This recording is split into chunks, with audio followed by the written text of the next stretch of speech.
வணக்க மக்களை, சற்று முன் வெளியான செய்தி ஒன்று வெளியாகியுள்ளதா?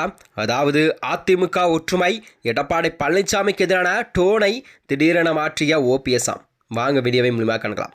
அதாவது அதிமுகவின் பொதுச் செயலாளர் எடப்பாடி பழனிசாமியை விமர்சித்து வந்த முன்னாள் முதல்வர் ஓ பன்னீர்செல்வம் அவர்கள் திடீரென அதிமுக ஒன்றுபட வேண்டும் எனவும் டோனை மாற்றி பேசியிருப்பது கவனம் பெற்றுள்ள நிலையில்தான் அரசியல் வட்டாரத்தில் ஒரு பெரும் பரபரப்பையும் ஏற்படுத்தி வருகிறது. அதாவது சேலம் ட்ரேசன் ஹோட்டலில் ஓபிஎஸ் அவர்கள் மைத்துனர் குணசேகரன் மகன் திருமணத்தில் வந்த திருமண நிகழ்ச்சியில் பேசியதாவது அவர் இந்த முடிவில் பின்னர் செய்தியாளர் சந்தித்த ஓபிஎஸ் அவர்கள் ஓபிஎஸ் செய்திகளாம் எழுப்பிய கேள்விகளுக்கெல்லாம் அளித்த பதில்கள் என்னை பொறுத்தவரை அனைத்து இந்திய அண்ணா திராவிட முன்னேற்ற கழகத்தில் பிளவுபட்ட சக்திகள் அனைத்துமே ஒன்று சேர வேண்டும்.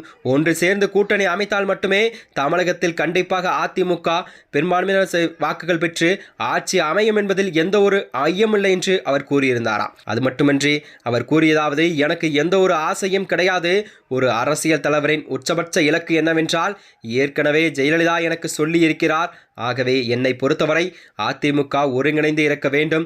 ஜெயலலிதாவின் புகழ் பாடும் ஒரு இயக்கமாகத்தான் அனைத்திந்திய அண்ணா திராவிட முன்னேற்ற கழகம் செயல்பட வேண்டும் என்று ஓபிஎஸ் அவர்கள் தெரிவித்திருந்தாராம்.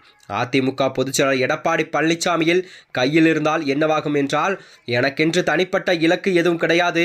ஜெயலலிதா நினைத்தபடி எண்ணத்தின்படிதான் பல நூற்றாண்டுகள் அதிமுக ஆட்சியில் அமர வேண்டும் என்பதுதான் என்னுடைய இலக்காக இருக்கும் என்பது ஓபிஎஸ் அவர்கள் தெரிவித்திருந்தார். அதாவது இந்த இயக்கத்தை தொண்டர்கள் அனைவரும் இயக்கமாகத்தான் உருவாக்கினார்கள். எம்ஜிஆரை அடிபட்ட தொண்டர்கள் இயக்கமான அதிமுக ஜெயலலிதாவால் மக்கள் இயக்கமாக மாற்றப்பட்டது. ஆகவே அதிமுக என்றுமே மக்கள் இயக்கமாகத்தான் இயங்க வேண்டும் என்பது எனது இலக்கு என்று கூறியிருந்தாராம். அது மட்டுமின்றி முதலமைச்சர் வேட்பாளர் எடப்பாடி பழனிசாமியை பாஜக முன்னிறுத்த போகிறதா என்ற கேள்விக்கு பதிலளித்த அவர், யார் முதலமைச்சராக வேண்டும் என மக்கள் தான் முடிவெடுக்க வேண்டும்.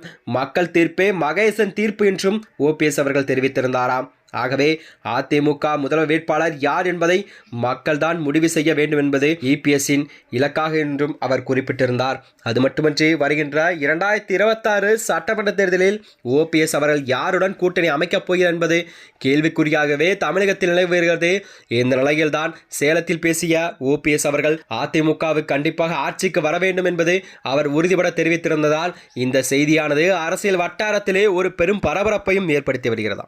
மேலும் இதுபோன்ற வீடியோக்களை தெரிந்து கொள்ள நமது சேனலை மறக்காமல் சப்ஸ்கிரைப் செய்து கொள்ளும். நன்றி, வணக்கம்.